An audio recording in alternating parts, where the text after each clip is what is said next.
Hi friends, welcome to Social Videos. My name is Joan and come along with me as I make my very own DIY handmade blind box. If you're like me and obsessed with blind box figures, you're gonna love this as an idea for even just a craft or as a gift to someone that you care about. So this is a step-by-step tutorial showing you guys how I made my very own blind box figure and box. Let's get started, shall we? So to start, we're gonna just prepare the clay. I ordered this kit off of Amazon, just honestly one of the cheapest that I could find. And I'm just gonna pick the colors that I think I'll need for the figure.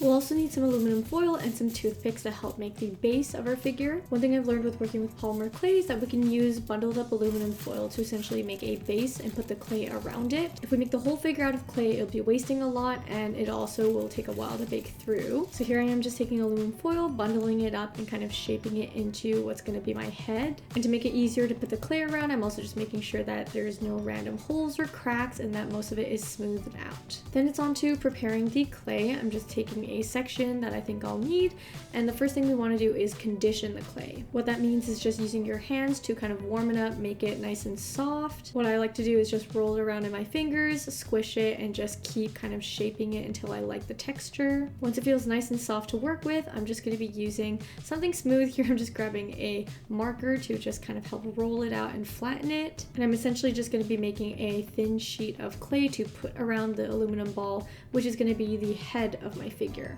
You also want to make sure the clay is not too thin, so if you need more, please get more. It should at least be a few millimeters thick, enough to cover over that aluminum ball. And so I'm just making sure that I don't make the clay any thinner, and I'm just sealing up the back part where I put together the sheet of clay. A big part of what makes polymer clay look good is making sure that everything is smoothed over. So I definitely start with using your fingers first to get rid of the big cracks and kind of soften and warm up the clay before going in with some plastic tools. Now it's on to making the face, so I'm going to be using this kind of ball tool to make the eye sockets. And unless you actually want just circular eye sockets, you don't have to be too perfect with it, because here I am going in with another tool to just kind of shape it into the shape that I want. I'm taking a lot of inspiration from hironos essentially, so that's why it's not really like a perfect oval shape. And I'm also going to take some clay to help shape part of the nose as well. It's really handy to also use a tool to help put on and smooth over the cracks of attaching extra clay onto the face. And so I'm going to be using the same technique when I'm attaching on the ears.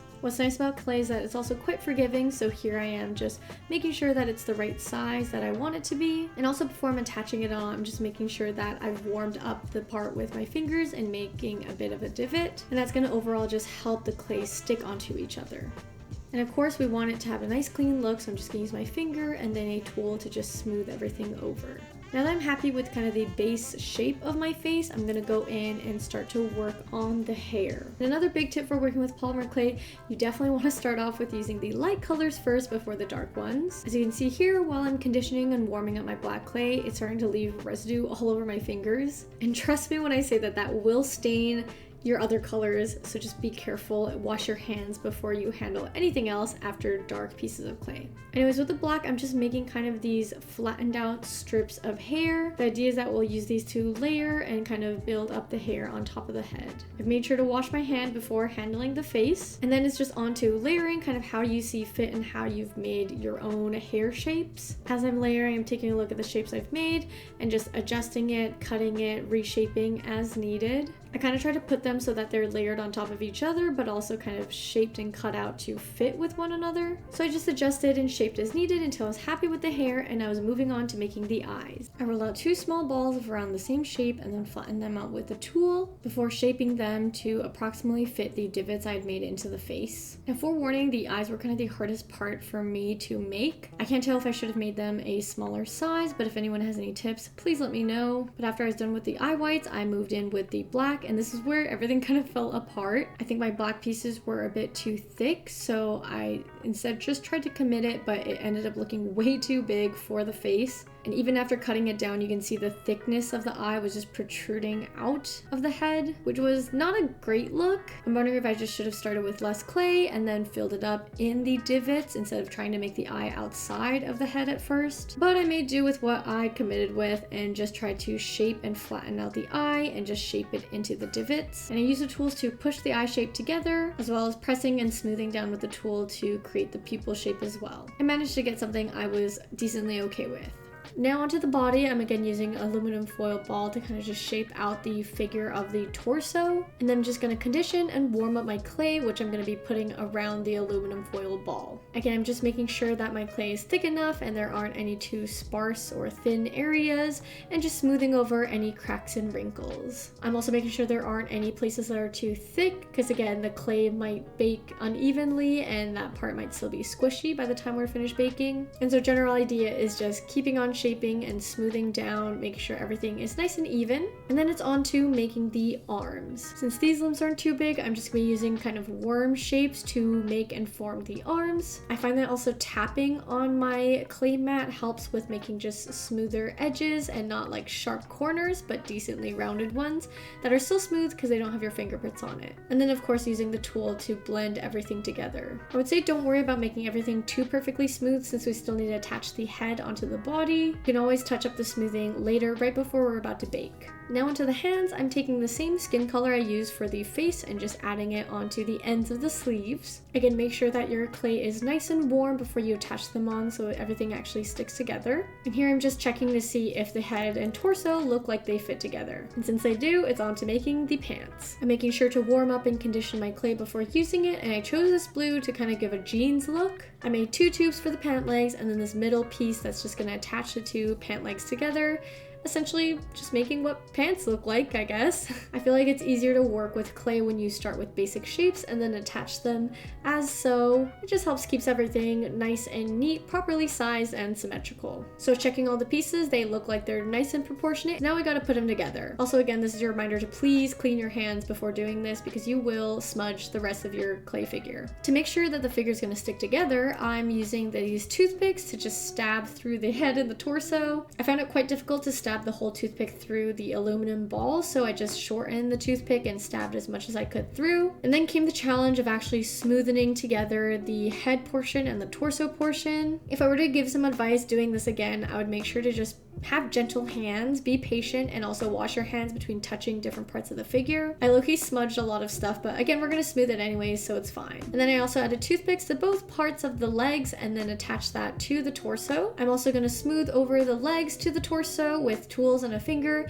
just to make sure that the clay's sticking together, because if it's just the toothpicks holding the things apart, it will slip out when you bake it. Now it's on to making the shoes. I just made these kind of puck shapes that were kind of pointed on one end, and just made sure the clay was nice and soft to get sticky to attach to the legs. And then it was on to a shake test and wiggle test to just make sure everything was attached to each other. I tested every part that I attached on separately, and if nothing falls off, it's good to go. So after cleaning up and smoothing things down a bit, this is what my figure looks like before baking. Now it's the final stretch, hard part is over. I put some parchment paper down on a tray and just put my figure on to let it bake, as per the instructions for the clay that I was using. I think how long you put it in for and the temperature you bake it at depends on the clay you're using, so make sure to check what you have.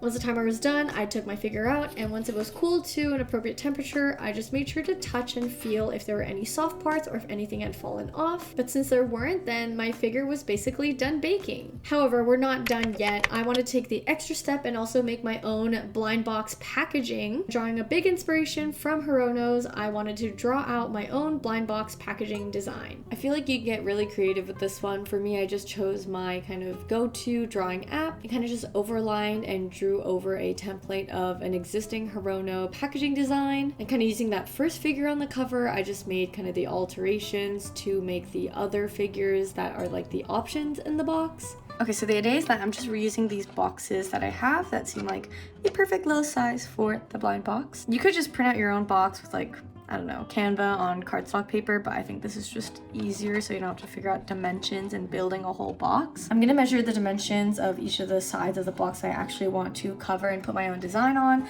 I'm gonna resize everything in Canvas. Whoa. Canvas? No, Canva. Can you tell that I'm a university student? Reformat everything on Canva, print that out, and essentially just paste it on, and that'll be both the model and the packaging finished. So putting everything together on Canva, I just first measured the dimensions of the box I'll be using, and then I just scaled everything on Canva according to the measured sizes. For the actual panel designs themselves, I just made one for kind of the big figure with the title, another title, and the options as well. They turned out so cute. freaking adorable. It looks real. It looks like it could be a real blind box. I'm just saying. Another way to personalize and make this blind box unique is that I think a lot of them come with kind of these like collectible cards in the boxes, so you could also make your very own version of it. And then not just having like a doodle or a picture of the blind box figure specifically for that box, but you could also add like text and like inside jokes kind of thing. I'm personally not going to do it because I feel like what I have is enough, but just in case you guys are looking for more ideas and more DIY things to do. So kind of the last part is actually putting together the packaging and the blind box all together.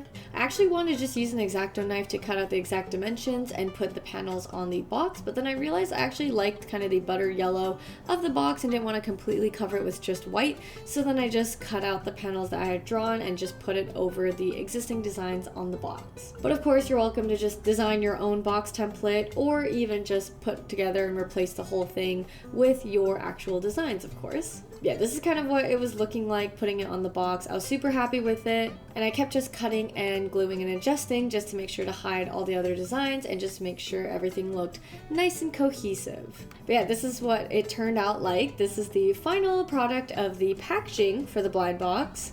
And of course, we can't forget what actually goes into the box, so there's the final product of the figure as well. We can finally put everything all together.